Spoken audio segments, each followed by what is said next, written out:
This is the VOA Special English Education Report.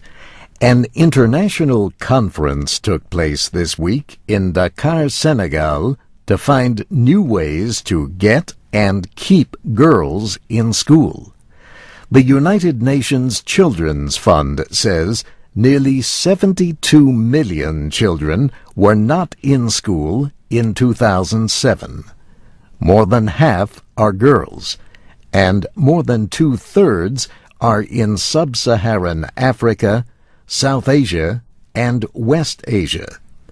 School attendance has improved in many areas, but the head of UNICEF, Anthony Lake, says, unless we all work harder, there may still be 56 million children out of school in 2015. He says progress and economic development depend on educating girls as well as boys.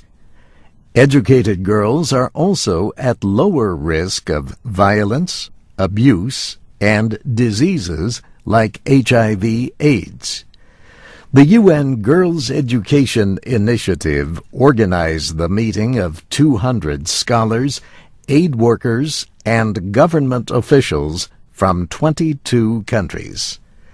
The initiative was launched in Dakar 10 years ago.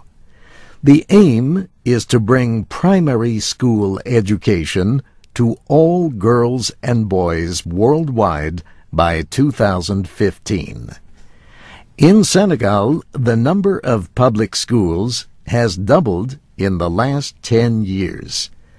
But UNICEF's Anthony Lake said schools still lack gender equality. He said girls in one Dakar school told him about a lack of bathrooms and textbooks for them and bullying from boys. The conference centered on three main problems to getting and keeping girls in school: violence, poverty, and poor quality education. Ann-Therese Ndong-Jatta is Education Director for UNESCO in Africa. She says donors are pumping in a lot of resources, and civil society groups are working on access to education. But the truth is, 75% of the children fail.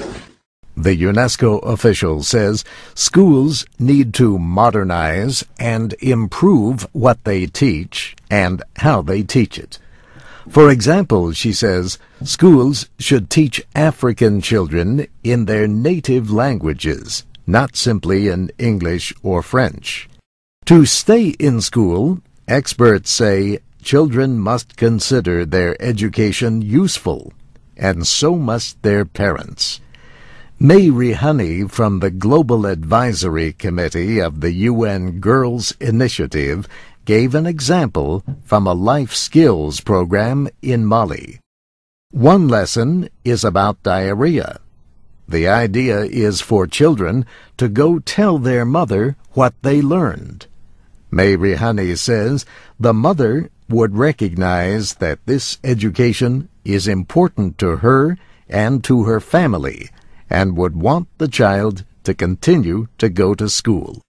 And that's the VOA Special English Education Report, with reporting by Ann Look in Dakar.